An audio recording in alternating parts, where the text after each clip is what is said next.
Salut à tous, j'espère que tout le monde va bien et qu'on m'entend bien. S'il y a un petit souci de son, n'hésitez pas à mettre un petit message dans le chat. J'espère que, j'espère que c'est ok pour vous. Ok, super. Du coup, on se retrouve aujourd'hui pour une nouvelle série de streams intitulée Road to SCP. C'est une série de streams qui aura lieu tous les mercredis soirs à 21h et qui aura pour but de route des box sur Hack the Box. La particularité de ces box sur lesquelles on va s'entraîner, c'est qu'elles sont dites OSCP-like et donc sont une bonne préparation à la certification OSCP d'Offensive Security. Donc chaque semaine, on prendra ensemble une nouvelle box et on essaiera de devenir route dessus. On commencera par bien sûr des très faciles pour monter en compétences vers des faciles et des médiums après un petit peu plus tard dans la série. Donc pour ceux qui ne me connaissent pas encore, je m'appelle Mathieu Costa, Macosta à 42, j'ai 35 ans et je suis rentré à 42 en mai 2020 pour faire une reconversion professionnelle. Et donc mon but après 42 c'est de trouver un job en cybersécurité et particulièrement en pentest ou en red team. Et donc c'est pour ça que j'ai voulu participer à l'association APT42. Je vois Will qui demande ce que c'est que l'OSCP. Donc l'OSCP, c'est une certification. C'est une certification de pentest pratique. Donc c'est un test qui se déroule sur 48 heures et dans lequel on doit devenir route sur un certain nombre de machines. Et donc c'est un test qui est très considéré en fait dans le milieu de la cybersécurité et du pentest. C'est pas une obligation de l'avoir ou quoi que ce soit, mais c'est une bonne certification entry level en fait quand on veut commencer le pentest. Et donc c'est pour ça que moi j'ai décidé en fait de me préparer pour passer cette certification. Et donc il existe un certain nombre de listes sur internet de listes de box en fait qui sont OSCP-like, donc qui ressemblent en fait aux box qu'on retrouve dans l'examen de l'OSCP. Et donc c'est pour ça que moi je m'entraîne avec ce type de box. Donc il y en a sur Hack the Box, mais il y en a aussi, on peut retrouver sur Vulnub. Et donc nous on va s'intéresser à toutes les box qui sont sur Hack the Box. Voilà. Voilà pour ce qui est de moi et de la série de stream. Je vous propose qu'on attaque directement avec la box.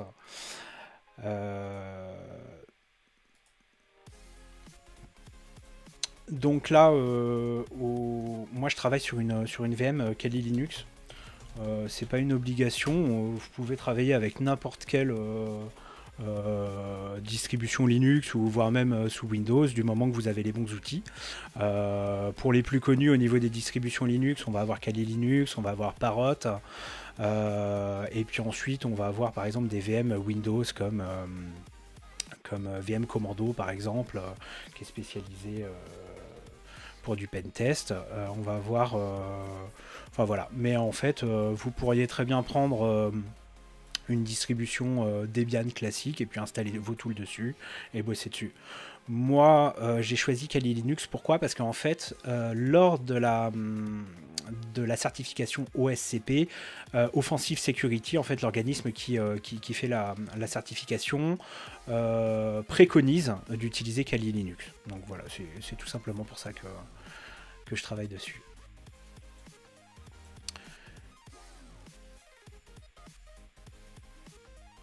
Voilà, donc pour se connecter sur le réseau de Hack the Box, il faut passer par un VPN. Je viens d'activer le VPN et comme ça on va pouvoir commencer à travailler sur la box. Ce qu'on va faire aussi, c'est qu'on va s'ouvrir un petit outil de prise de notes. J'aime bien utiliser par exemple Cherry Tree, qu'on retrouve sur pas mal qu'on retrouve pas mal sur pas mal de distributions Linux. Après, j'utilise aussi Joplin, qui est vraiment super pour la prise de notes parce qu'il est cross-platform. Donc, vu que moi je travaille sur un Mac, ça me permet d'avoir mes notes un petit peu partout. Will, on peut en savoir un peu plus sur ton parcours. Tu as touché à la sécu avant. C'est un passe-temps de base. Est-ce que tu as une XP dans le domaine? Alors, en fait, moi, moi, je suis passionné d'informatique depuis très longtemps et on va dire que j'ai touché un petit peu à tout ce qui est hacking, etc. En fait, au début, en essayant de hacker le Wi-Fi de chez moi, ma box. Il y a très très longtemps, et voilà, et puis ça m'a mis un pied dedans. J'ai traîné un petit peu sur Hack the Box, sur différentes plateformes comme Try Hack Me, etc. Mais j'étais pas du tout dans l'informatique avant, moi j'étais commercial. Et j'ai bossé pendant un petit peu plus de 10 ans comme commercial. Et puis un jour, j'en ai eu marre, et puis j'ai décidé de passer le pas et de faire de ma passion mon métier, si possible. Donc c'est pour ça que je me suis lancé avec 42 et particulièrement focus sur la cybersécu. On n'a pas besoin de taper sudo sur Kali, je crois. Non, ça dépend des droits que tu as. 7 en fait. Typiquement là par exemple, moi je suis en user Kali, donc en fait je vais avoir besoin de taper sudo. Mais si par exemple j'ai pas envie de m'emmerder, je fais un sudo su et là, après je bosse en route directement. Ouais, je préfère bosser en user comme ça parce que je trouve que c'est, enfin voilà, c'est pas trop gênant de mettre un sudo de temps en temps quoi. Ok, donc je viens de lancer la box sur Hack the Box et on va mettre la petite IP de notre box juste ici pour s'en rappeler. Donc c'est la box qui s'appelle Lame sur Hack the Box et on va commencer par lancer nos premiers scans. Donc ce qu'on va faire, c'est qu'on va voilà, on va créer un petit dossier Lame avec un dossier Nmap dans lequel je vais ranger tous mes scans directement. Ce sera plus propre. Donc ce que je fais d'entrée de jeu, c'est que je fais un scan très rapide de la box.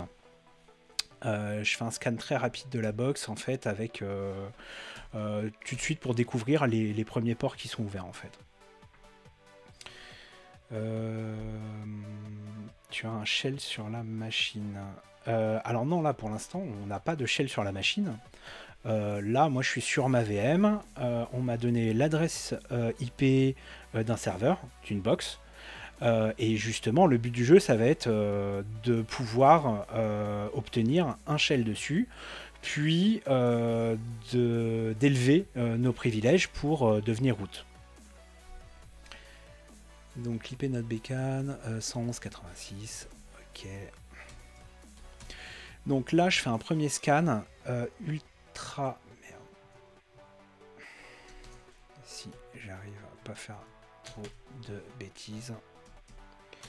Là je fais un premier scan ultra rapide, donc j'utilise un tool qui s'appelle Mmap, qui est un scanner de port et qui va me permettre en fait de scanner les ports très très rapidement de ma machine. J'utilise des options qui sont minrate 500 en fait, c'est-à-dire que en fait on va envoyer les paquets jamais plus lentement que 500 paquets par seconde. J'utilise l'option T4, donc en fait -T, ça va de T1 à T5, non de T0 à T5, donc T4 c'est l'un des plus rapides.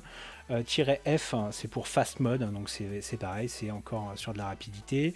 -OA, donc là ça va être pour enregistrer le résultat de mon scan en fait directement dans le dossier Nmap sous le nom initial. Et ensuite, en fait, l'IP du serveur et l'option open, parce que comme ça, je vais filtrer que les ports qui sont ouverts. En fait, là, c'est vraiment juste pour avoir un scan ultra rapide, histoire de me donner une petite idée en fait de ce qu'il y a sur les backends. Donc tout de suite, en fait, ce qu'on voit, c'est qu'on a un certain nombre de ports qui sont ouverts sur cette machine. Donc on va avoir le port 21 avec un service FTP, port 22 avec un SSH, et ensuite les ports 139 et 445 qui sont en règle générale du Samba. Donc on va run du coup avec ces informations là, on va run un scan un petit peu plus approfondi.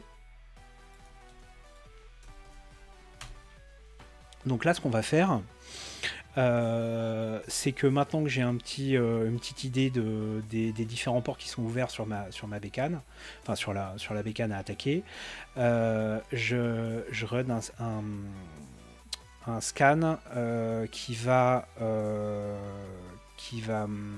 scanner vraiment tous les ports cette fois-ci. Donc c'est pour ça que j'ai l'option "-p-", ça me permet de scanner vraiment tous les ports. J'ai l'option "-o", donc ça, l'option "-O", c'est pour essayer d'avoir une détection de l'OS. J'ai l'option "-SV", qui va me permettre en fait de déterminer la version des services si possible. Et j'ai l'option "-SC", qui va permettre en fait à Nmap de run un certain nombre de scripts sur la machine. On peut scan toutes les IP qu'on croise. Non, alors ouais, c'est vrai que c'est bien de le rappeler. Merci Will. Là, on est dans un cadre légal parce qu'on travaille sur une plateforme de hacking légal. Donc c'est une plateforme sur laquelle on nous met à disposition des serveurs et on nous autorise à les scanner, et à les hacker. Aujourd'hui, un scan de port en France sur un site internet ou sur un serveur lambda, c'est pas autorisé. Voilà. Donc surtout, faut pas s'amuser à utiliser Nmap et à utiliser le type de scan que je vous montre là sur des machines comme ça sur un site sur lequel vous n'avez pas d'autorisation en fait. Voilà. Donc c'est pour ça que moi je vous encouragerai toujours à utiliser une plateforme légale que sont Hack the Box, TryHackMe. Vous pouvez même aller sur Vulnub où c'est directement en fait des VM que vous allez télécharger sur lesquels vous allez pouvoir travailler. Jamais lancer un scan de port non autorisé en fait comme ça comme un sauvage. La détection d'OS est plutôt médiocre. Oui, t'as raison. La détection d'OS est plutôt médiocre. Maintenant, ça peut donner quelques indications en fait.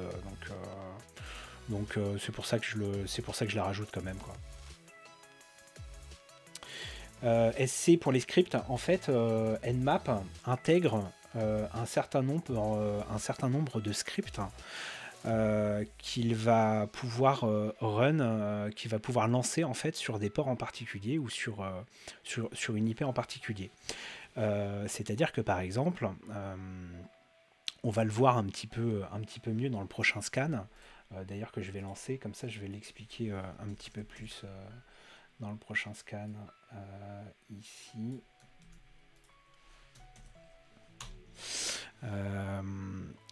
Ici, on voit par exemple l'option "-script". Ça va permettre en fait, avec l'option vuln, ça va permettre sur les ports 21, 22, 139, 445 et 3632 à Nmap d'aller run tous les scripts dans une catégorie qui s'appelle vuln. Sur ces différents ports là. Donc en fait, à chaque fois dès qu'il va scanner le port 21 là, il va run tous les scripts de vulnérabilité qu'il connaît et qu'il a dans sa base de données directement sur le port 21. et ainsi de suite sur le port 22 et 139. Donc ça va nous permettre en fait d'avoir une détection de différentes vulnérabilités tout de suite dès qu'on a le résultat de notre scan Nmap. Donc là, en fait, on voit dans le résultat de notre scan que on a bien une détection en fait des versions, typiquement sur le port 21. Donc on a bien le service FTP, mais surtout on nous donne une version. Donc ce qu'on va faire, c'est que tout ça, on va se le noter dans Cherry Tree. Et là, je vais mettre par exemple service. Et on va dire, bon bah voilà, le port 21, qu'est-ce qu'on a dessus? Sur mon port 21, en fait, j'ai un VSF TPD.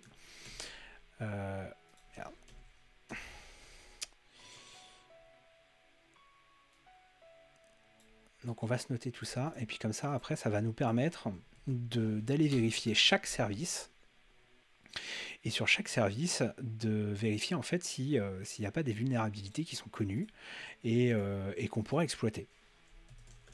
Donc sur notre port 22 SSH, on a OpenSSH 4.7, paquet TCP sur une IP publique. Ce qui n'est pas légal en fait, c'est le scanner de port. Donc ce n'est pas légal d'envoyer des paquets TCP sur une IP publique. En fait, ce qui est pas légal, c'est de scanner les ports d'une IP. En tout cas, sans son autorisation, quoi. Donc, le port 139, on voit qu'a priori, on a un service Samba dessus. Donc, c'est port 139 et 445. Et en fait, ce qu'on voit, c'est que... donc, on parlait tout à l'heure en fait des scripts justement de Nmap. On voit qu'en fait, Nmap, là, du coup, a run un script qui m'a permis d'avoir... des informations supplémentaires en fait sur le Samba. Donc tout de suite on voit qu'en fait la version du Samba c'est un Samba 3.0.20 Debian, donc on va tout de suite se le noter. Donc on a les ports 139 et 445 qui sont du Samba 3.0.20. Et ensuite on a sur le dernier port, une dernière version, voilà, donc c'est le port 3632. Ok, super.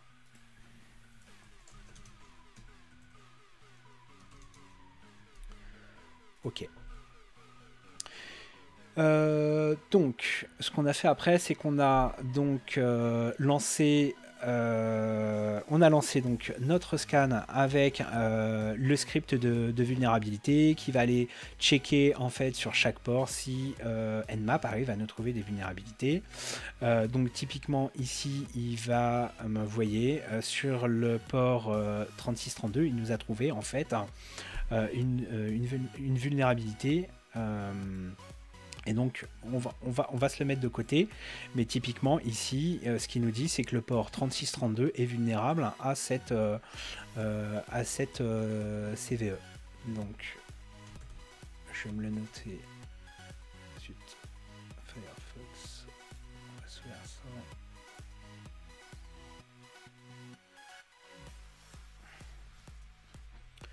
Voilà, on va se le noter là. Et on va se le noter ici. Donc on verra, on pourra sûrement s'utiliser ça un petit peu après. Voilà, donc là on a déjà une bonne idée de ce qu'il y a sur notre machine. On a une idée des ports qui sont ouverts, on a une idée des services qui sont dessus, on a même la version de la plupart des services, et en plus on a déjà run des scripts en fait qui étaient présents dans la database de Nmap et qui nous ont trouvé une vulnérabilité a priori sur le port 3632. Ce qu'on va faire tout de suite, c'est qu'on va juste finir par un dernier scan en fait, juste par acquis de conscience. On va refaire un dernier scan, mais cette fois-ci en UDP, pour voir si éventuellement on a des ports UDP qui seraient ouverts ou filtrés. Et pendant... Alors, souvent, ça peut prendre un petit peu de temps, le scan UDP. Donc, ce qu'on va faire, c'est qu'on va tout de suite aller analyser en fait les données qu'on a recueillies sur les services et voir si on arrive à trouver des vulnérabilités. Il y a quelque chose que j'aime bien faire dès le début comme ça, c'est donc port 21 FTP, bah, on n'a qu'à essayer de s'y connecter. Donc on va dire FTP, mon adresse IP, enfin l'adresse IP de la machine qu'on attaque, et on essaye de s'y connecter pour voir est-ce que éventuellement on peut s'y connecter en Anonymous. Donc je mets Anonymous et n'importe quoi. Logging successful, donc a priori on est logué en FTP. Est-ce que on trouve quelque chose qui peut être intéressant ici? ls-1. Bon. A priori, rien d'intéressant de ce côté-là.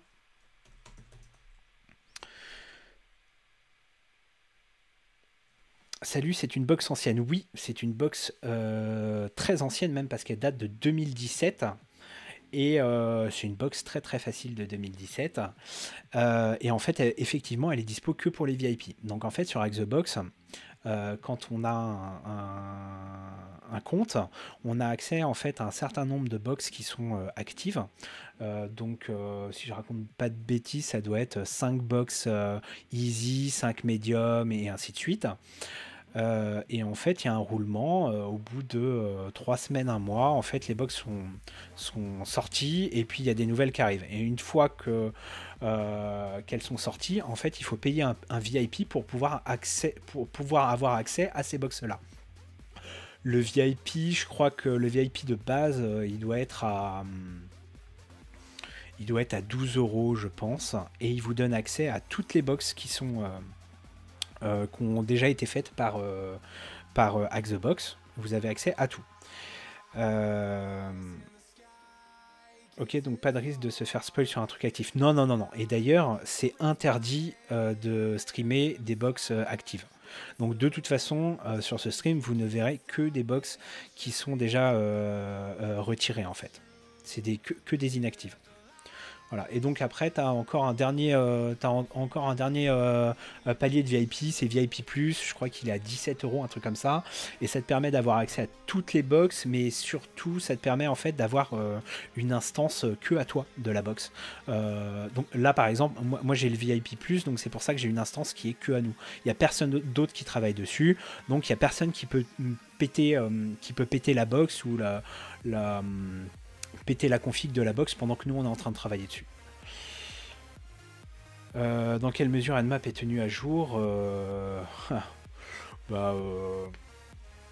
En tout cas, sur les scripts, c'est pas foufou.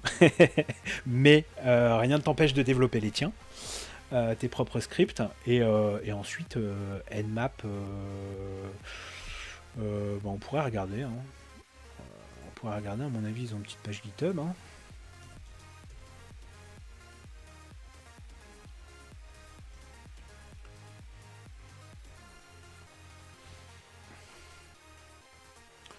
Ouais, tu vois, dernier commit il y a 4 jours. Donc a priori, on est quand même sur quelque chose qui est tenu à jour, quoi. C'est bien 12 euros avec la TVA pour préciser, d'accord, ok, ouais, c'est ça. Et puis je crois que le VIP+, ça doit être 17 euros, un truc comme ça. Après, je crois qu'il affiche en dollars, donc voilà. Ok, donc ce qu'on va faire, donc là on a vu que sur le FTP il n'y avait rien qui était intéressant. Ce qu'on va faire tout de suite, c'est checker en fait si sur cette version, eh bien, si on arrive à trouver une vuln. Alors il y a un petit tool qui est assez pratique sur Kali, je sais pas si c'est sur Parrot aussi, peut-être. Qui s'appelle Searchploit et qui va en fait aller chercher dans la base de données de ExploitDB. Donc là, tout de suite, je fais Searchploit. Ok, donc a priori, on aurait quelque chose sur notre version 2.3.4. Donc on aurait On aurait celui-ci qui pourrait éventuellement correspondre. Ce qu'on va faire, c'est qu'on va regarder un petit peu en quoi ça consiste. Donc je vais télécharger enfin je vais ramener l'exploit par ici.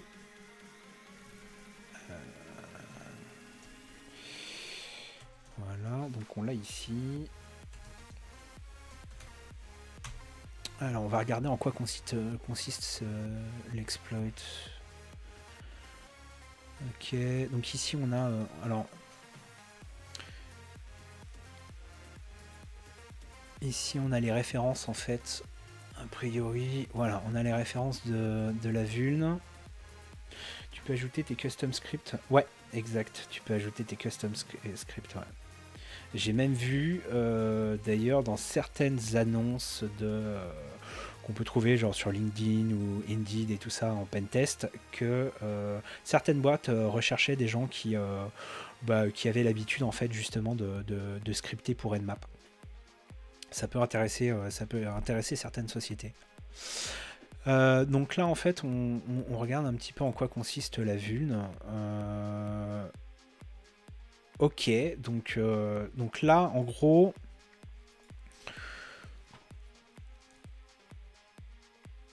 a priori si on essaye de se connecter à au FTP en donnant un username qui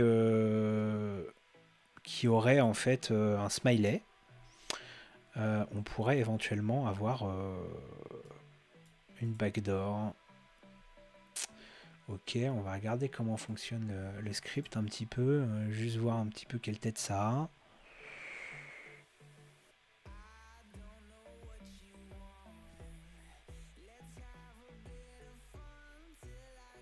Ok, c'est ça. Donc a priori, lui, ok, il met un... Ok. Donc il génère en fait, il génère du random et en fait il finit pour le username et il le finit par le smiley. Et c'est ce qui va donner à manger a priori au FTP. Bon, ce qu'on va faire, c'est que on n'a qu'à l'essayer. On n'a qu'à l'essayer. Bon, moi j'ai déjà fait la box, hein, donc je sais ce qui va se passer, mais on va l'essayer. Donc, a priori, c'est dans Metasploit, on va l'ouvrir. On va l'ouvrir, on va utiliser Metasploit et puis on va essayer de trouver d'exploiter cette vulne. Alors, sudo msfdb msfdb run, voilà, ça va nous permettre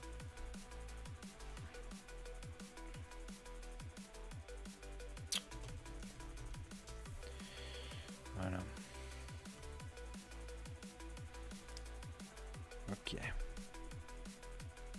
Donc on va lancer Metasploit. Metasploit en fait c'est un framework qui va nous permettre, donc lui il a une base de données de vulnérabilité et il va nous permettre en fait de lancer directement des exploits depuis chez lui. Durant l'OCP c'est interdit de l'utiliser. Là je l'utilise et je vous le montre juste parce que je sais ce que va donner l'exploit en fait. Donc tac. On va essayer de trouver notre exploit. Donc a priori ce serait celui-ci. Donc use 0. Tac. Donc là pour utiliser un exploit sur MSF, enfin sur Metasploit, je fais une recherche en fait avec pour trouver la vulne. Lui me sort donc les exploits qu'il a dans sa DB et qui pourraient correspondre à ma recherche. Donc je demande à MSF d'utiliser cet exploit et puis ensuite je regarde les options en fait qu'il va me demander. Dans les options qu'il va me demander, donc automatiquement il va me demander l'IP en fait qu'on veut attaquer. Donc on va mettre l'IP de notre machine distante. Et a priori il veut rien d'autre. Bon, il y a le payload et éventuellement qu'on pourrait changer, mais on va le laisser comme ça et puis on va lancer en fait l'exploit en tapant exploit. Donc là, ce qu'il va faire, c'est qu'il va essayer d'utiliser ce fameux exploit. Ah ouais, je me suis planté dans la 7. Airhost, je me suis planté dans l'adresse IP. Voilà. C'est mieux. Donc là, il va essayer d'utiliser justement l'exploit dont on a parlé tout à l'heure. Il va générer un logging avec des alphas numériques plus et qui va finir en fait par un smiley, puis un mot de passe, et il va essayer de récupérer en fait la backdoor sur un autre port. Donc a priori, il fonctionne pas. Donc ce qu'on va faire, c'est qu'on va le laisser de côté et on va passer au suivant. Donc là ensuite, qu'est-ce qu'on a? On a le port SSH avec un OpenSSH. Donc ici encore, moi ce que j'aime bien faire, c'est essayer un petit SSH root. Ici, a priori, ça nous donne pas grand chose, mais parfois, sur certaines box, ça peut nous donner... des informations. J'ai déjà vu des box en fait sur lesquelles vous essayez de vous connecter en SSH et en fait par exemple vous avez une petite bannière qui va vous dire bah tiens un tel t'as oublié ton mot de passe, ou il peut y avoir n'importe quel problème de configuration, donc autant essayer. Bon là il me demande un mot de passe, on va essayer root. A priori ça va pas passer. On peut essayer root lame. On essaie de guess. Si ça passe pas, c'est pas grave, on passera à autre chose. On peut essayer root tour. Des fois que non. Ok. Bon, pas d'informations sur le SSH. On va essayer searchploit avec notre version d'OpenSSH. Donc notre version OpenSSH, c'est la 4.7.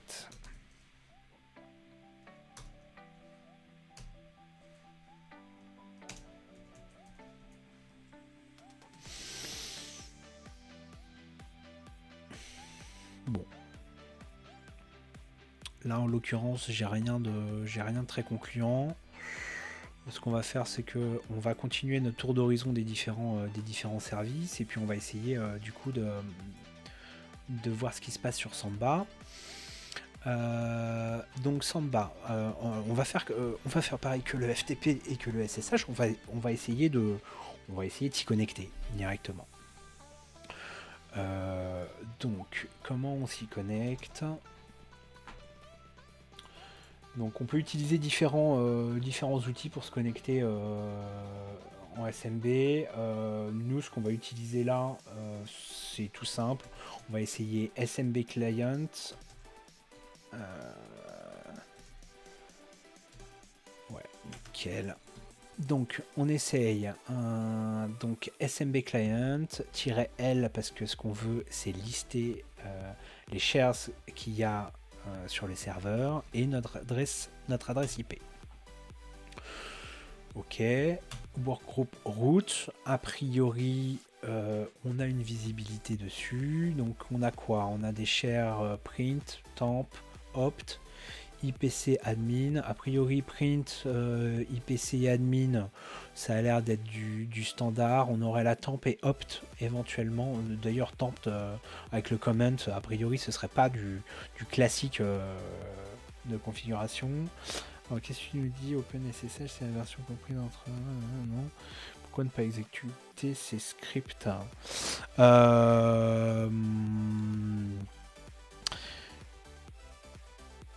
Ouais, on pourrait essayer éventuellement le command execution. Alors, en fait, le truc, c'est que les premiers, par exemple, qu'on voit ici, c'est de la user enumeration. Donc, typiquement, nous, alors oui, on pourrait s'en servir là pour énumérer, mais en fait, moi, en fait, ça va plus s'apparenter à du brute forcing en fait qu'autre chose. Et nous, c'est plutôt, par exemple, une command execution qu'on va vouloir rechercher. Donc éventuellement on pourrait avoir ces deux là qui pourraient être intéressantes. Là, pourquoi en fait je suis passé dessus, c'est parce que je connais déjà la box et que je les ai déjà testés et je suis déjà allé dessus pour voir et a priori il n'y a rien à exploiter là-dessus. Maintenant on peut éventuellement regarder un petit peu en quoi ça consiste. Par exemple celle-là. Alors ce qu'on va faire, tac, on va faire un search exploit -m. Voilà. Et donc là, qu'est-ce qu'on a? Qu'est-ce qu'il nous dit?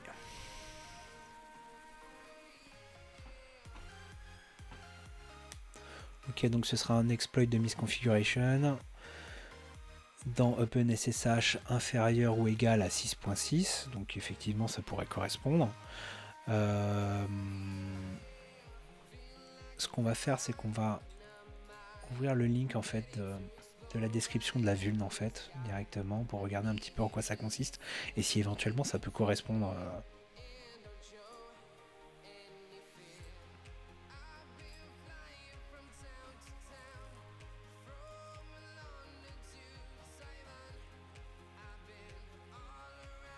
D'un point de vue description, ça pourrait correspondre a priori.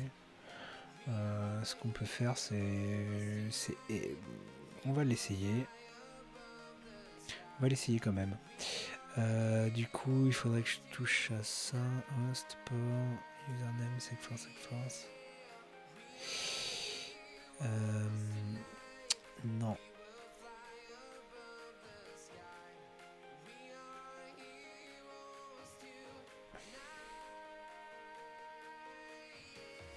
En fait, je pense que pour utiliser cet exploit, le truc, c'est qu'il te faut déjà un accès user. Si je raconte pas de conneries. Et donc, c'est pour ça d'ailleurs que dans le script, en fait, on te dit genre username, segforce et password. Et je pense que c'est pour ça que là, ça va pas pouvoir le faire. Parce que nous, actuellement, on n'a pas encore de crête. On connaît pas de user, on n'a pas de mot de passe. Donc en fait, là, tout de suite, on peut pas se connecter en SSH, en fait, tout simplement. C'est pour ça on va le laisser de côté et puis on va avancer sur le SMB. Donc SMB a priori en temp et en opt, là on a des choses qui sont pas forcément communes. Donc on va essayer de d'énumérer là-dessus. Ce qu'on va faire, c'est que on va essayer de regarder si éventuellement sur l'un des shares, si on a des droits. Est-ce qu'on a des droits de lecture, d'écriture, etc. Pour ça, on va utiliser SMB Map. Donc on va utiliser SMB Map. -h, c'est pour indiquer le host, donc notre cible.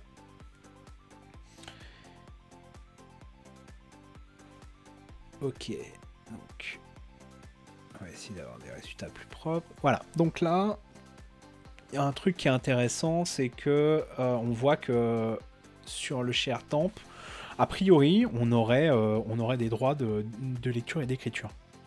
Donc, à se mettre de côté, parce que ça peut vraiment nous intéresser, quoi. Ce qu'on va faire, d'ailleurs, c'est que tout de suite, on va essayer d'aller...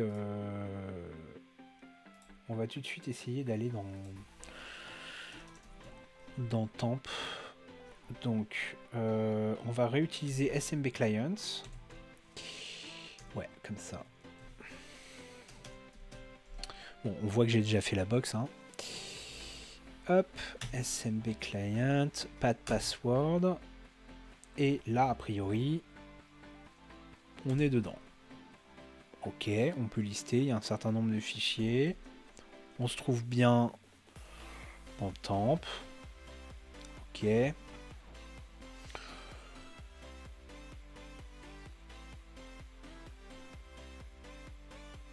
Ok, on va le laisser comme ça pour le moment. A priori, on a quelques fichiers de configuration. Je pense pas que ça puisse nous donner quelque chose, mais si à un moment donné on est bloqué, on creusera un petit peu de ce côté-là.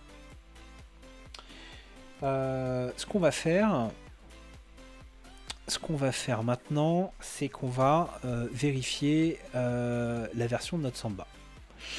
Donc là, on est sur un Samba 3.0.20 et on va regarder si on a une vulne qui correspond là-dessus. Donc, encore une fois, on va essayer d'utiliser Search Exploit,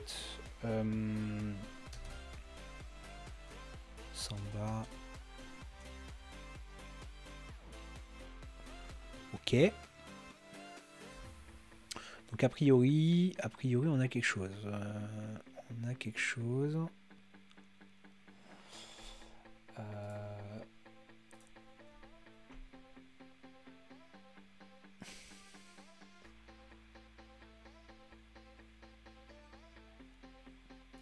Là on a ah ouais, d'ailleurs c'est moche parce qu'on voit pas tout là. Ce qui serait bien. En fait, vous voyez, ce que j'aime bien, c'est souvent ce que j'aime bien, c'est quand on voit Metasploit. Comme je vous le disais tout à l'heure, en fait, pendant la certification au SCP, on n'a pas le droit d'utiliser Metasploit. Parce qu'ils considèrent que ça nous mâche une partie du travail et que donc pour cette certification, ils préfèrent voir qu'on peut qu'on va un peu au bout des choses et qu'on essaye de scripter nous-mêmes, etc. ou de comprendre comment ça fonctionne plutôt que de lancer un exploit à la va-vite. Mais ça nous donne une indication, c'est que moi ce que j'aime bien quand je vois Metasploit, c'est que je sais que si Metasploit l'a mis dans sa DB et l'utilise, c'est que en règle générale c'est un exploit qui est répandu, qui a fait ses preuves, et donc voilà, c'est un truc souvent c'est un truc que j'aime bien. Donc ce qu'on va faire, c'est qu'on va on va regarder en quoi il consiste. Bon, search exploit -m. Voilà.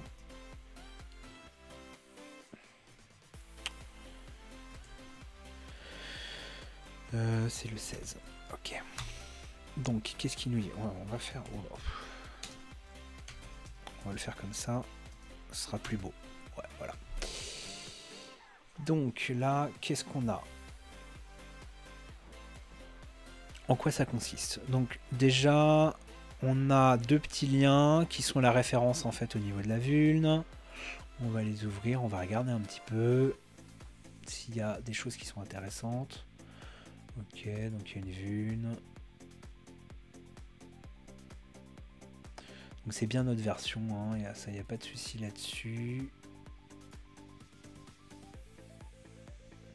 Bon, ils n'en disent pas trop ici. Ce qu'on va faire, c'est qu'on va regarder comment fonctionne. Attends, on va ouvrir celui-ci aussi. Celui-ci ne marche pas. Ok, on va regarder comment fonctionne le script. Le script, qu'est-ce qu'il fait? Ouais, en fait, le script il est tout petit. A priori, c'est du gros lol. Ok, username. Ok, donc ce qu'on fait, ce qu'on va faire, c'est qu'on va prendre. Où est-ce qu'elle est notre vulne? Elle est là. On va regarder un petit peu plus en quoi ça consiste.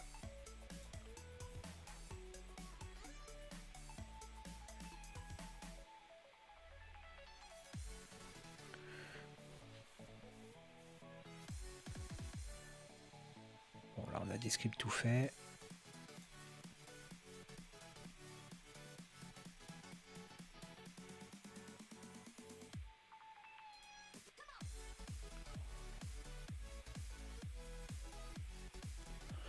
Donc lui, ce qu'il fait,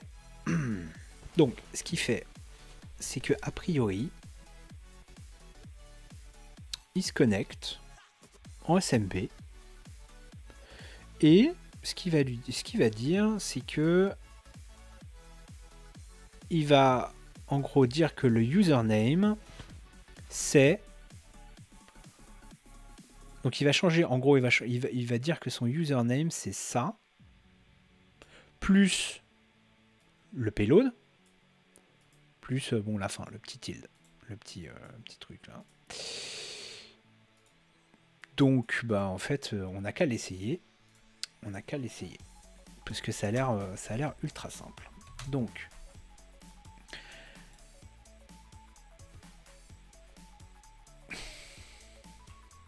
On va se mettre notre SMB ici. Donc nous, ici, on est logué en SMB. Vous vous souvenez, on est dans notre cher temp, dans lequel, en plus, on a les droits de lecture et d'écriture.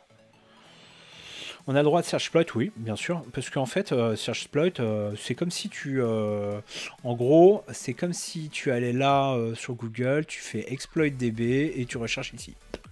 C'est tout pareil. Donc en fait... t'as rien de, en gros, t'as rien d'automatique, quoi. C'est juste une recherche d'exploit, mais ça automatise pas ton exploit en fait. Et copier le script dans un autre langage, par exemple. Bah ouais, en fait, typiquement, là il est en Ruby. En fait, enfin la plupart du temps dans Metasploit, c'est du Ruby ou du Perl, mais principalement du Ruby.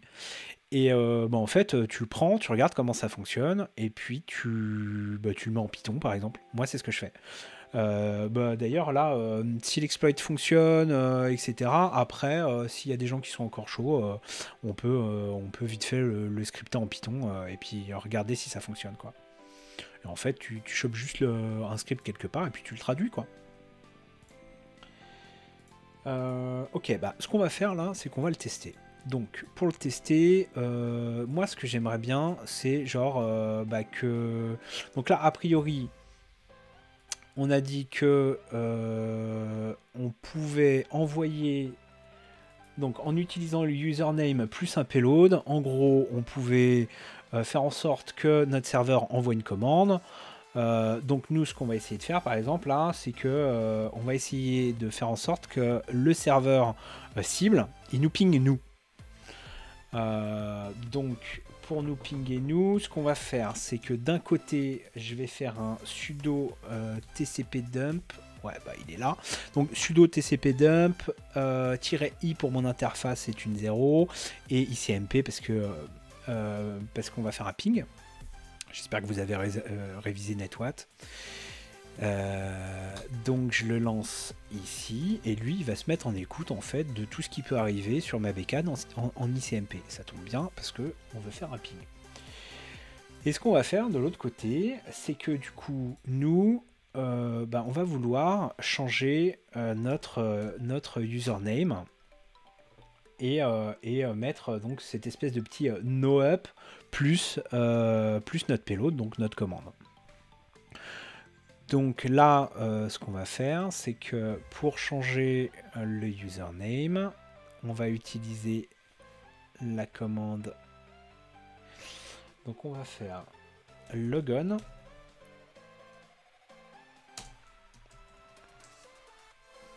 Puis donc cette fameuse commande qui ferait bugger, puis notre payload. Donc nous, notre payload, on pourra très bien mettre n'importe quoi. Là, c'est la commande qu'on veut exécuter sur le... On pourra mettre ça, mais ça n'aura pas trop de sens. Nous, ce qu'on veut, c'est savoir si ça marche. Donc nous, on veut un signal. Donc, ce que je vais faire, c'est que je vais faire un ping-C4. C'est juste parce que je veux envoyer que 4 pings. Et ce que je veux, c'est qu'il ping moi ma bécane. Donc là, ce que je veux faire en sorte que le serveur distant, il me ping moi. Et logiquement, si je rajoute le petit tilde ici, et qu'on lance cette commande,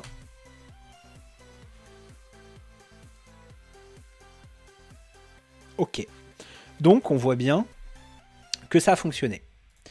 Ici, on a bien réceptionné 4 pings qui viennent de l'IP de notre cible et qui viennent vers nous.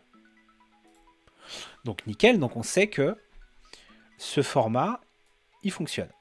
Donc nous, ce qu'on aimerait faire maintenant, du coup, c'est réceptionner en fait un reverse shell. Nous, ce qu'on veut, c'est avoir un shell sur la bécane distante. Donc ce qu'on va faire, c'est que ici, au lieu d'écouter pour un ping pour toutes les requêtes en ICMP, ce qu'on va faire, c'est qu'on va listen, on va lancer un listener avec Netcat. On va le faire sur le port 9001 par exemple. Donc là, juste pour vous dire un petit peu ce que je note. Donc en fait, j'utilise Netcat pour écouter en fait tout ce qui va arriver sur le port 9001.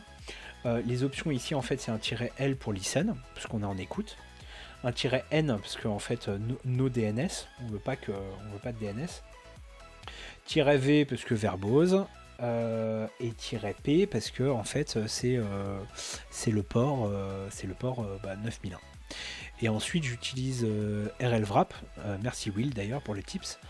Et RLWrap en fait ce qu'il va faire c'est il va faire en sorte que le reverse shell que je vais recevoir ait un certain nombre d'attributs.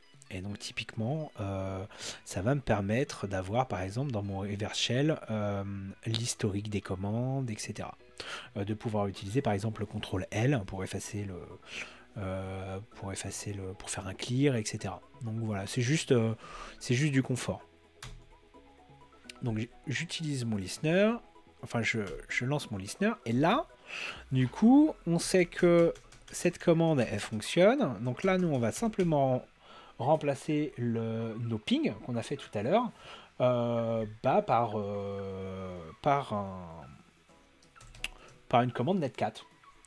Et donc avec netcat, ce qu'on va faire, c'est qu'on va appeler l'IP de ma machine attaquante sur le port 9001. C'est le port sur lequel j'écoute. Et ce qu'on veut, du coup, c'est exécuter un bin bash. Moi, je veux réceptionner un bin bash directement chez moi. Donc, on va voir si ça fonctionne. Ok. Donc, on voit qu'on a une connexion. Est-ce qu'on est connecté? On va faire un petit ID. Et on a de la chance parce que non seulement on a reçu un reverse shell, donc là on est sur la machine distante. Hein. Si je fais un uname-1, voilà, on est bien sur Linux Lame. Et en plus, en fait, on a directement un accès root parce que a priori, cette vuln en fait nous donne un shell en route directement. Donc ce qu'on va faire, c'est que ce qu'on va faire ici, c'est par exemple, donc là on est où? On va aller voir les users et on va regarder. Alors je vais pas afficher le flag, c'est pas le but, mais juste voilà, voir qu'il est là. Donc vous voyez, le flag il est là, wc txt. Voilà, donc là on a bien le flag qui est là. Et si on va donc pour toutes les box, si on a donc sur toutes les box à Axe the Box, il faut trouver deux flags. Il faut trouver le flag user et le flag root. Bon, là, l'avantage c'est qu'on est arrivé root directement, donc on n'est pas emmerdé. On va choper les deux flags directement. Si vous arrivez user, vous chopez le flag user, vous le rentrez dans Axe the Box, ça vous valide le flag user, et ensuite vous faites une privilege escalation et vous allez sur le root. Pour le moment, ça sera disponible sur Twitch. Oui, ouais, les vidéos, c'est disponible pendant 15 jours. Moi, ce que je fais, c'est que j'enregistre en même temps. Donc, peut-être que ce que je ferai, c'est éventuellement un montage. Je ferai un petit montage, en fait, des moments essentiels. Et puis, peut-être qu'on le remettra, par exemple, sur YouTube. On verra. Donc, ce qu'on va faire, là, juste, ici, c'est juste pour vous montrer. Voilà. C'est route.txt. Ok. Ce qu'on va faire, c'est qu'on va lâcher ce reverse shell et je vais vous montrer une deuxième méthode parce que il y a une autre méthode pour avoir un shell sur cette machine. Si vous vous souvenez bien, en fait, donc là on avait nos services. Nous on a réussi à avoir notre reverse shell en route en exploitant une faille sur Samba, mais il nous reste encore un port, le port 3632, qu'on peut éventuellement exploiter. Donc, ce qu'on va faire, c'est qu'on va essayer d'exploiter ça. Donc, ce qu'on va faire, c'est qu'on va...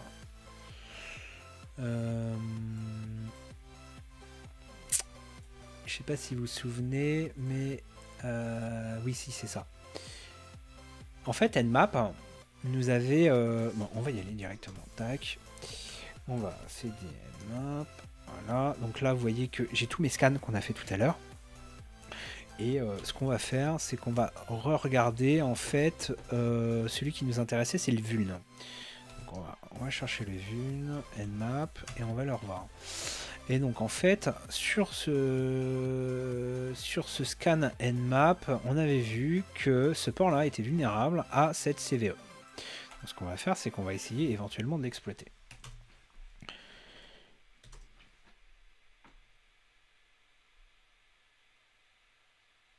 -N, ouais, en fait, c'est pour pas qu'il y ait de résolution, je pense. C'est pas -N. Si, c'est ça, c'est -N. Ouais, c'est no DNS. En fait, il n'y a pas de résolution DNS, en fait, du coup.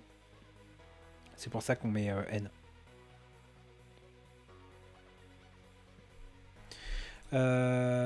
Donc, on va essayer de... Ok, on va essayer d'exploiter cette vulne. Donc, on va regarder un petit peu, tac. En quoi ça consiste? Bon, a priori, il y a pas mal de trucs. Ouais, ok, donc c'est ça. Donc vous voyez ce que je vous disais. Donc en fait, il y a des scripts Nmap directement. Vous voyez, donc là, je suis directement sur le site de Nmap.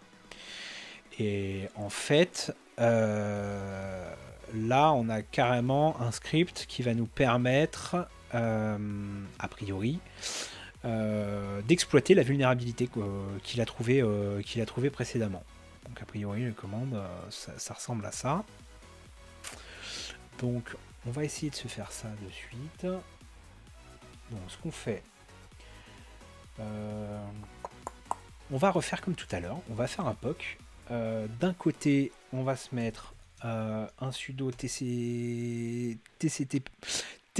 dump-i en ICMP, et ce qu'on va faire, c'est qu'on va essayer d'utiliser le script nmap qui exploite la vulnérabilité pour s'envoyer un ping sur notre bécane. Voilà. Donc le format...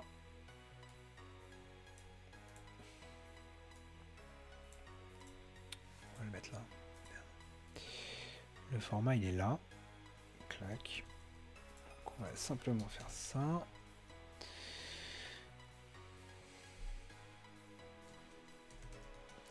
Donc un petit sudo avant, c'est toujours ça. Donc l'IP de notre bécane distante, c'est 10 129 111 86. Notre script, donc notre script, nous, c'est DixC et c'est CVE 2004-2687, c'est la vulne. Donc script argument, ok. Et alors là c'est pareil. Donc c'est CVE 2004-2687. Et donc la commande à exécuter. Donc nous on n'a pas envie d'exécuter ID. Ce qu'on a envie de faire, comme tout à l'heure, c'est de faire un ping C4. Donc ça c'est pour envoyer seulement 4 pings. Et on veut se l'envoyer à notre bécane d'attaque. Et là, on croise les doigts pour recevoir un petit ping. Merde.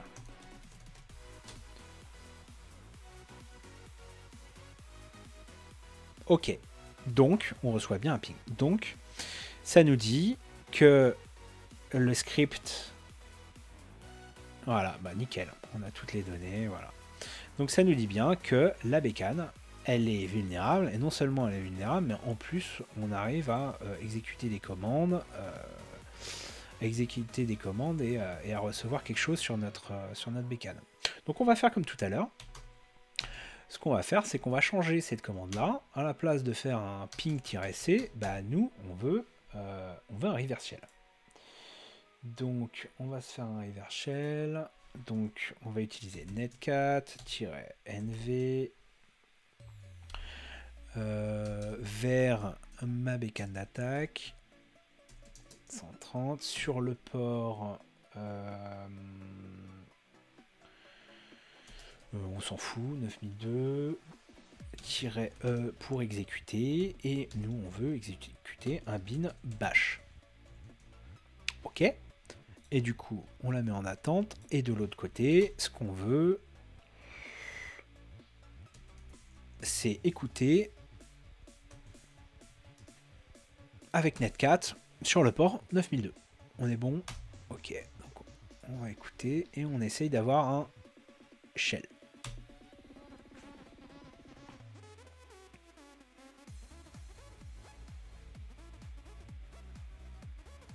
Ok, donc on a bien une connexion. On a bien notre connexion qui est arrivée.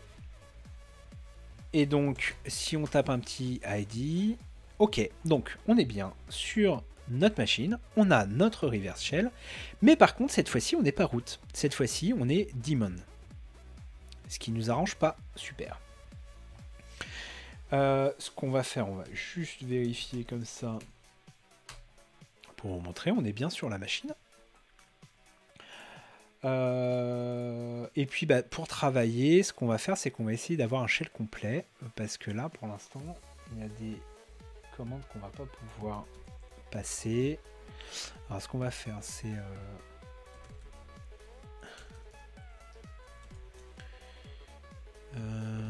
which Python. Ok, donc on a Python sur la bécane, mais on n'a pas Python 3. Ok. Ce que je vais essayer, c'est de pop un shell complet. Ok.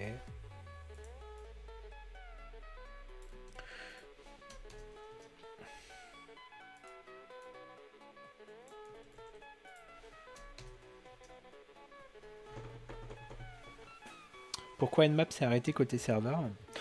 Bah en fait, lui, Nmap, il a pas besoin de continuer là, tout simplement. Il a fait son travail, il a utilisé la vuln, il a lancé un client sur la machine à attaquer. Ouais, bah en fait, Nmap, lui, il est lancé sur notre machine d'attaque. Il a lancé une requête vers notre cible, exploitant une vulnérabilité. Et il a demandé à notre machine cible d'exécuter une commande qui allait revenir vers nous.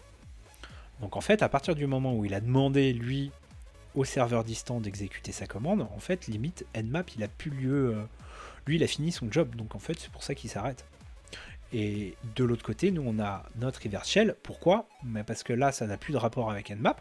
En fait, tout simplement, c'est parce que le serveur distant a lancé une commande qui est un netcat vers notre machine.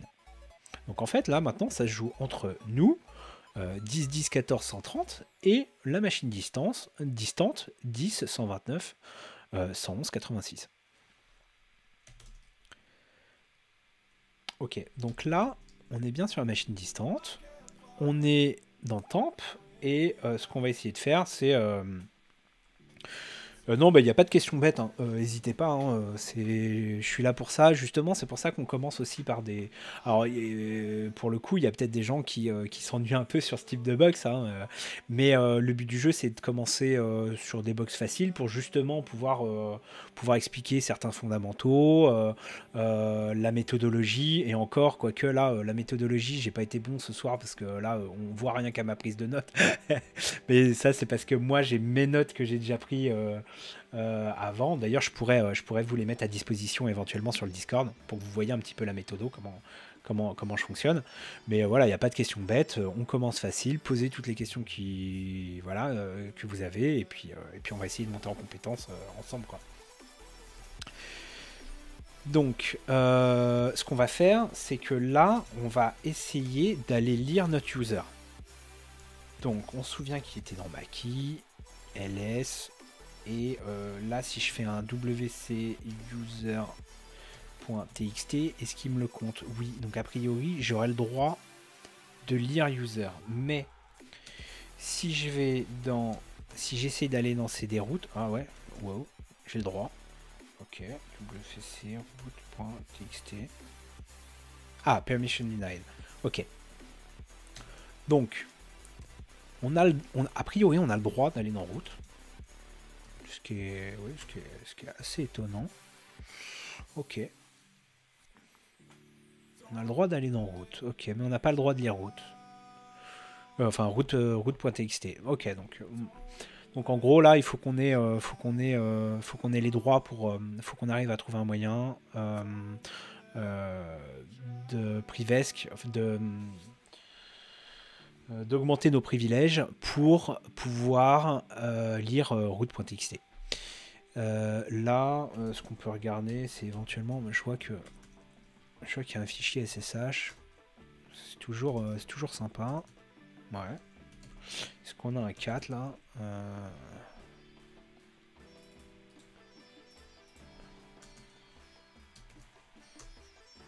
Ok. Donc éventuellement là, ouais, alors là on a un truc super bizarre. Ok, on a une authorized key, donc il y a une clé SSH qui est autorisée sur ce serveur là. Ce qui est super bizarre, c'est que elle soit autorisée au nom de MSF admin sur Metasploitable. Donc voilà, là à mon avis il y a quelque chose à creuser. C'est pas ça que je vais vous montrer ce soir, mais pour le coup, je pense qu'on pourrait utiliser comme ça. Là à mon avis il y a quelque chose à creuser. Ce qu'on va faire. Donc là, par exemple, typiquement, on a plusieurs moyens de devenir root et de lire root.txt. Typiquement, là, on vient de le voir, éventuellement, avec la authorized key, là, à mon avis, il y a quelque chose à faire pour éventuellement se connecter en SSH, etc. et élever nos privilèges.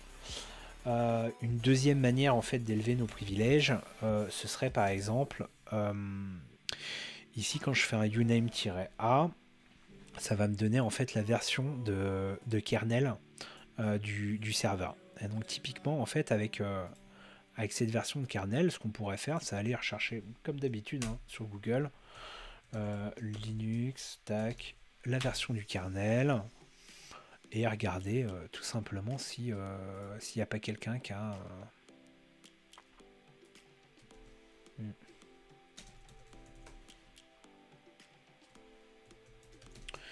s'il n'y a pas un exploit. Voilà, et ça a l'air de merder un peu. Ah voilà, c'est bon. Donc ouais, là, typiquement, on a quelques exploits kernel qu'on pourrait faire. Je vais pas le faire là, l'exploit kernel. Je les ai déjà tentés en fait sur cette box là. Et très franchement, alors le problème d'un exploit kernel, c'est que s'il n'est pas correctement ciblé, s'il n'est pas correctement paramétré et millimétré, c'est que vous risquez de cracher la box directement. Et de ce que j'en sais, j'ai essayé plusieurs exploits kernel dessus et là sur cette box là, ça a plutôt tendance soit à cracher, soit à pas fonctionner. Et j'avais un exploit par exemple, c'est celui-ci, mais qui marchait genre une fois sur 5. Donc là, on va pas s'amuser à le faire, mais c'est une piste si éventuellement vous voulez refaire la box et puis tenter. Voilà. Là, ce qu'on peut faire en fait, tout simplement, c'est une fois que vous êtes là, vous pouvez run un certain nombre de scripts qui vont énumérer en fait. Ce qui se passe sur le serveur, les cron jobs, les différents fichiers, est-ce qu'il y a des permissions à droite à gauche qui ont été oubliées, etc. Ce qu'on peut faire par exemple tout de suite, c'est trouver, donc là on peut faire un find à la racine de type f, donc pour chercher des fichiers qui seraient possédés par root, mais qui auraient une permission particulière, c'est-à-dire ce seraient des fichiers que nous on pourrait utiliser. Ensuite on pipe en dev nul pour dégager les erreurs. Et donc là, en fait, cette commande, elle va nous lister donc tous ces fichiers own par root, mais qu'on peut utiliser nous. Voilà. Et donc là, en fait, typiquement, tous ces fichiers-là peuvent être source de privilege escalation.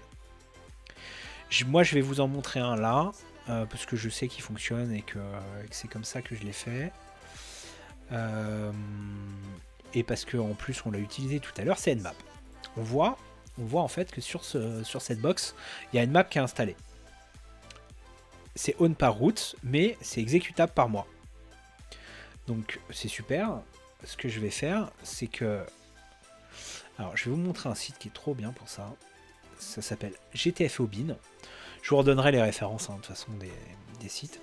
GTFOBin, en fait, c'est un site qui va lister un petit peu tous les binaires qu'il peut y avoir sur Linux, et puis les différentes permissions que vous pouvez avoir dessus, et la manière que vous pourriez avoir de les utiliser pour faire une privilege escalation. Donc là, en fait, nous, on a vu qu'on avait un Nmap. Voilà. Et nous, en fait, qu'est-ce qu'on a comme droit dessus? On a des droits SUID.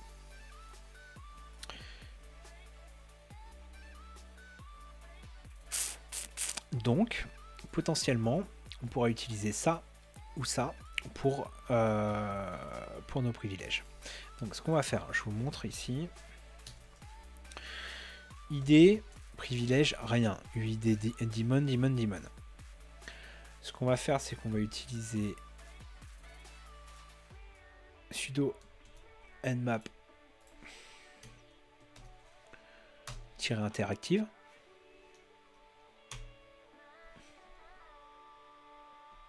Ah oui, non. On n'a pas sudo. Mais nous, on a les droits d'exécution, en fait. Voilà, donc on va faire un nmap interactive. Voilà, ça nous a lancé nmap en mode interactif. Et on va lui dire, vas-y, pop-moi un SH. Ok, donc il nous a pop un SH. Et qu'est-ce qu'on a comme droit dessus? Eh ben, on voit que là, il vient de se rajouter un droit root. Donc nous, c'est ce qui nous intéresse. Et donc si on va là, et qu'on regarde notre fichier root, wc root.txt, on a bien accès maintenant à notre flag. Donc là, on a des droits root là-dessus. Donc là, c'est une deuxième manière d'exploiter la box. Donc là, on a exploité, si on résume un petit peu au niveau de la box, on a exploité donc une première vulnérabilité Samba, qui nous a permis en fait, de devenir root directement, d'avoir un reverse shell directement en root, et donc on a pu grab nos flags user et root, et puis on s'est pas arrêté là, on a lâché notre reverse shell, et puis on a essayé en fait un exploit sur le port 3632, et grâce en fait à un script nmap, on a réussi à avoir un reverse shell. Par contre, on n'était que en user daemon, mais en fait, grâce à une misconfiguration sur le serveur, on a réussi à exploiter un binaire pour qu'il nous donne les droits root. Voilà. Donc là, la box est on. Voilà, nickel. Dernière petite chose qu'on peut faire, éventuellement, possible d'envoyer la commande find que tu as use sur le Discord. Ouais, bien sûr, bien sûr. Bien sûr. Attends, je vais te l'envoyer de suite.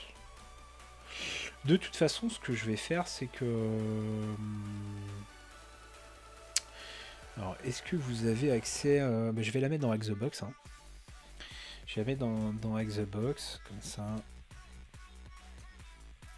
De toute façon, je vais vous donner accès en fait à mon report. Comme ça, si vous avez envie de revoir un peu les commandes que j'ai fait, si vous avez envie de refaire la box, etc. Ou d'essayer, vous voyez, il y a des trucs sur lesquels je suis passé, typiquement l'exploit kernel, ou même la clé SSH qu'on a trouvé tout à l'heure, si vous avez envie de le refaire, voilà. Ok, donc là ce qu'on pourrait faire en fait, on a vu que le premier exploit il était genre ultra simple, il était vraiment ultra simple et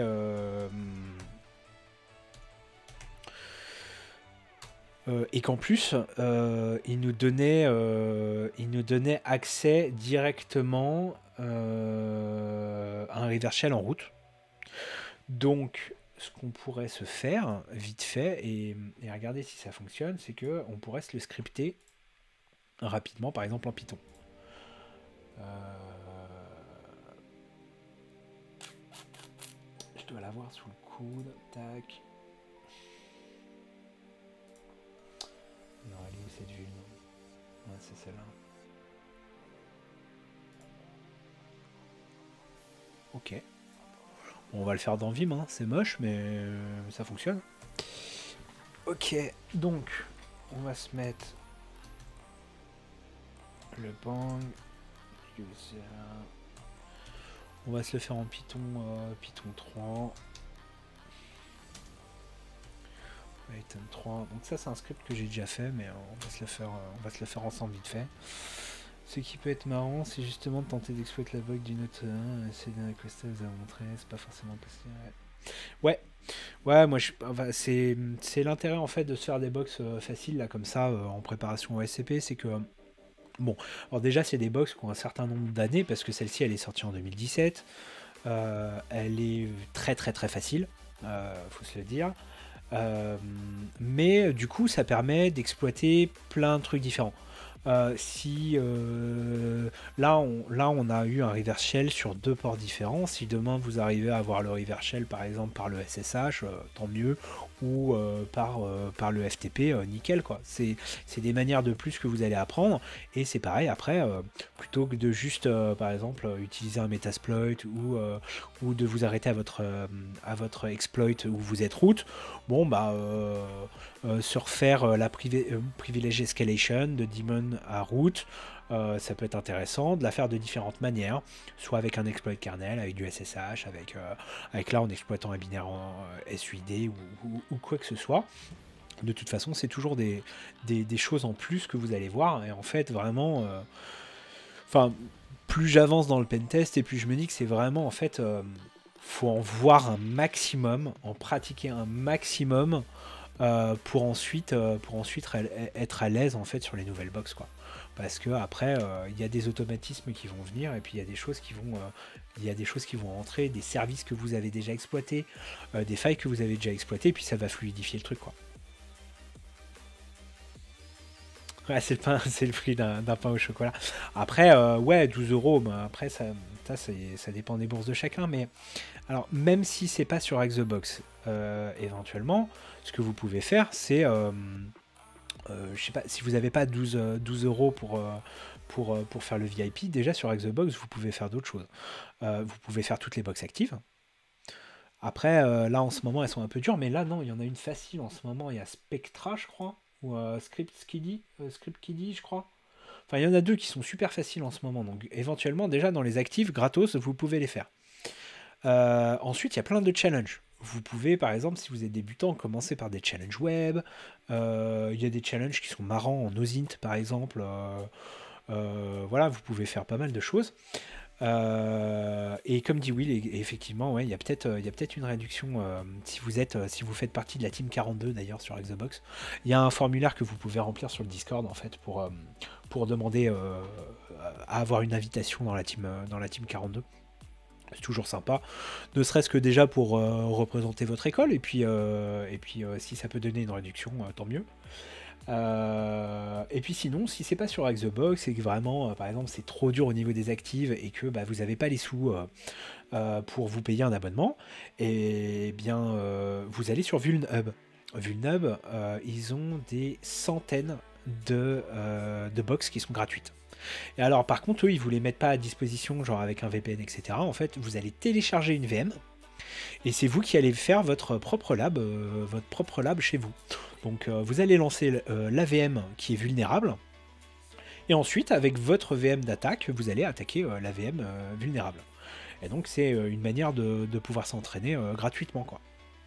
Après, Bon, 12 € pour un mois, si vous prenez qu'un seul mois et que vous vous y mettez à fond, je pense que c'est pas non plus, c'est pas cher payé. Franchement, c'est des box de qualité, quoi. Donc on va se le faire, ce petit script. Donc ce qu'il nous faut, nous on veut importer, donc on a dit que c'était en SMB. Donc SMB connection. Merde. SMB connection. Import SMB connection. Ouais, ça aurait été plus sympa sur un autre truc, mais bon, ouais, c'est pas grave, Vim, ça fera l'affaire, c'est ultra rapide.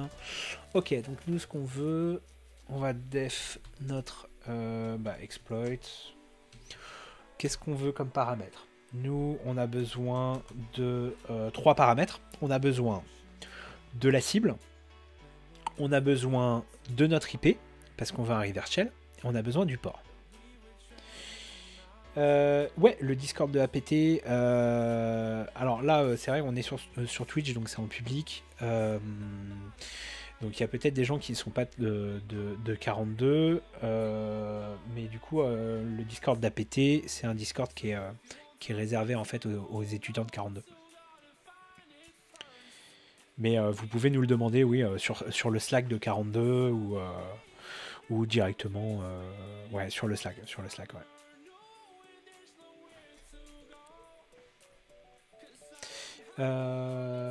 Ok, donc nous on a besoin de la cible, airhost.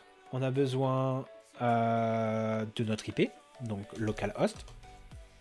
Et on a besoin du port local parce que c'est le port sur lequel on va écouter. Donc si on veut renvoyer un reverse shell, il faut le local port. Tac, qu'est-ce qui va faire notre exploit? Donc on a besoin d'une payload. Donc on a besoin d'une payload. La payload, elle est égale à... donc on a dit nc-nv, c'est la payload qu'on a utilisée tout à l'heure. Notre IP, donc localhost, lhost. On a besoin de quoi? On a besoin du lport. Et ensuite, -e pour exécuter un bin bash. Voilà. Là, on a notre payload.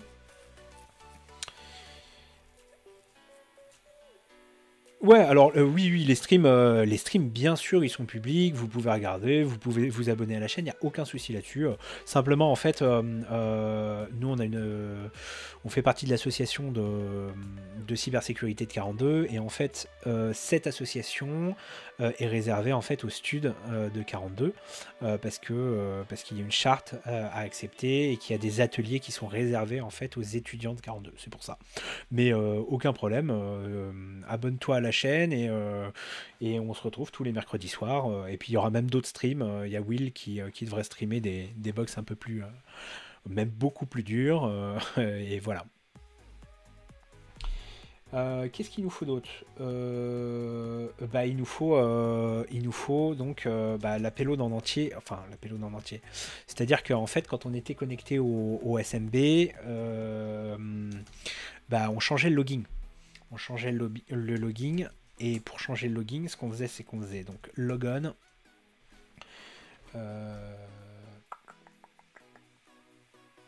Ouais, non, on va se logging directement, même avec le nom. Alors, ce qu'on va faire, c'est qu'on va faire logging. Donc, ça, c'est notre vuln. La vuln, elle porte là-dessus. Plus, on avait vu la payload. Donc, payload. Là. Et le petit tilde à la fin. Donc ça, c'était notre payload. Et en fait, si on se connecte, mais en ayant si on se connecte directement en ayant le logging à exploiter, c'est bon, on exploite la vuln. Ok, donc ce qu'on veut, c'est on veut se connecter. Donc la connexion, on l'a fait en SMB connection. Et en argument, on va lui dire, tu me fais, tu mets en logging donc les paramètres qu'on a mis plus haut, donc no-up plus notre payload qui contient notre reverse shell. Et ensuite, il y a un certain nombre de caractères, de paramètres qu'il faut mettre à 0 pour pouvoir se connecter. Tac. Ensuite, on se connecte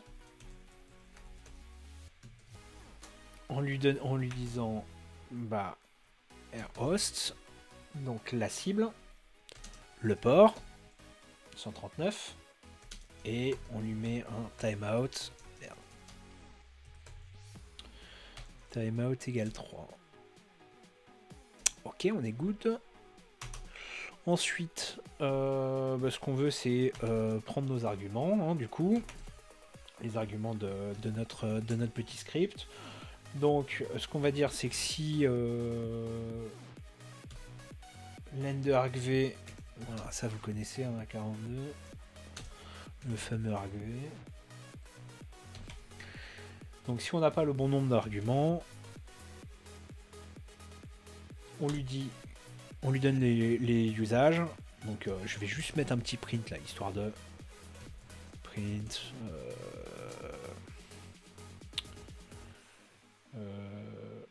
ouais, je vais mettre quand même usage vite fait, usage exploit.py, comme ça sera complet, c'est vite fait. Donc c'est comme ça qu'on lance. Ouais, c'est ça. rhost, lhost, et le dernier qu'on veut, c'est lport. Ok. Une fois qu'on a fait ça, ok, 6, exit, -1, parce qu'on est en erreur. Et sinon, tout le reste, ça veut dire qu'on a les bons paramètres. Et donc, si on a les bons paramètres, on exploit, on fait appel à notre fonction exploit, à laquelle on passe nos arguments. Donc, on lui passe argv1. Donc argv1 c'est rhost, 6.argv2, et donc ça c'est merde. Voilà, et 6.argv3. Voilà, donc là on lui file nos 3 arguments et normalement on est bon. Donc si je fais ça, je vais le sauvegarder juste ici parce que au cas où j'aurais fait une coquille et tout, parce que là dans Vim c'est un peu la galère. Donc ce qu'on va faire, c'est on va le tester tout de suite. Donc on a bien notre script qui est où?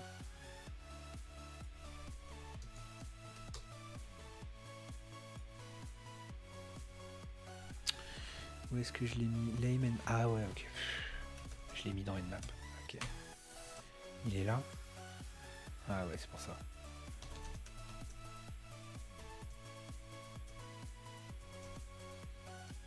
Ok, c'est ça.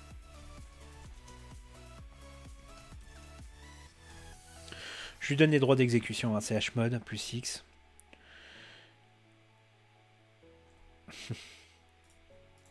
Ouais, mais là, Vim. Non, mais Vim, c'est bien. Hein, c'est juste que là, sur ma bécane, j'ai aucun settings, j'ai rien, quoi.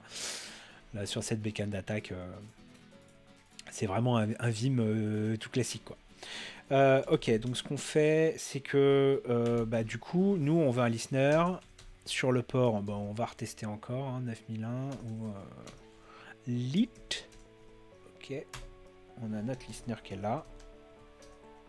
Cool. Et normalement, si on lance notre exploit ici avec donc les données de notre box, donc on a dit rhost 10.129.111, merde, 111.86, Lhost, donc c'est notre IP, 10, 10, 14, 130. Et le port sur lequel on est en train d'écouter, donc lit. Si j'ai pas fait de conneries... Ah, je critique pas Vim. Je critique ce Vim là. Sans settings. Et on a bien... Voilà. Bon, alors là, il s'est fermé un peu lamentablement, mon petit script, mais n'empêche que il a fait le job, parce qu'on a bien reçu notre reverse shell en route. Et donc là, ça y est, on est route. Voilà. Donc, vous voyez, c'est quoi c'est 10 lignes. 10 lignes et vite fait, quoi. Donc voilà, voilà une petite manière de s'amuser. Et puis, du coup, vous voyez, c'est pas compliqué. Ça se scripte vraiment rapidement. Donc là, si vous avez un petit, je sais pas, un langage de programmation de prédilection ou un truc que vous avez envie d'essayer, je sais pas, du Go, du Rust, du n'importe quoi en fait, c'est cool. Vous pouvez essayer. Voilà, ça vous fait à la fois progresser en scripting, ça vous fait progresser un petit peu votre logique, et puis on s'amuse quoi. On s'amuse. Donc c'est cool. Voilà. J'espère que ça vous a plu. On va s'en tenir là pour ce soir. Donc ce que je vais faire, c'est que je vais vous partager donc sur le Discord de 42.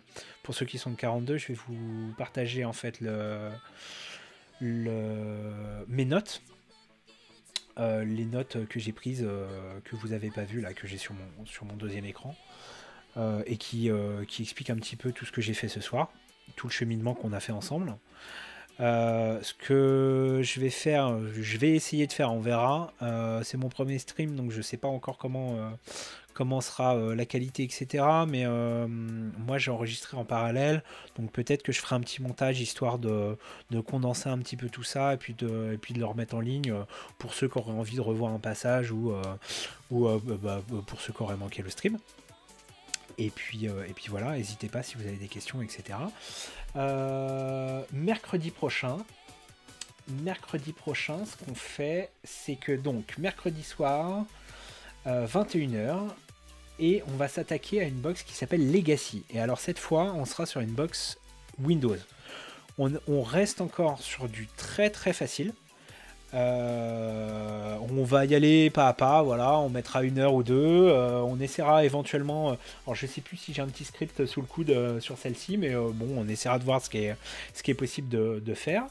Mais voilà, on se fait Legacy, une box Windows, très facile, et comme ça permettra de changer un petit peu aussi d'environnement, voir comment ça fonctionne au niveau de Windows, au niveau du privilégié Escalation, qui est complètement différente de celle de Linux.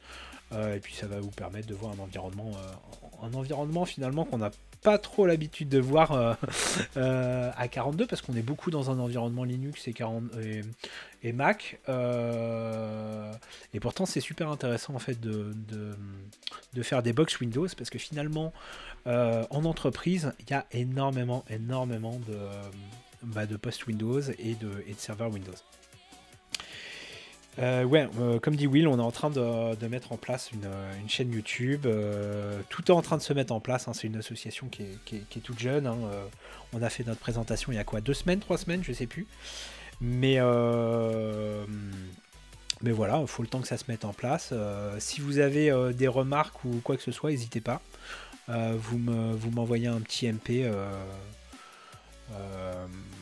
N'hésitez pas, comme ça permettra d'améliorer un petit peu la qualité du stream pour les prochaines fois. En tout cas, j'espère que ça vous a plu pour une première. Et puis sur ce, je vais vous souhaiter une bonne soirée. Et puis je vous dis à la semaine prochaine. Bonne soirée.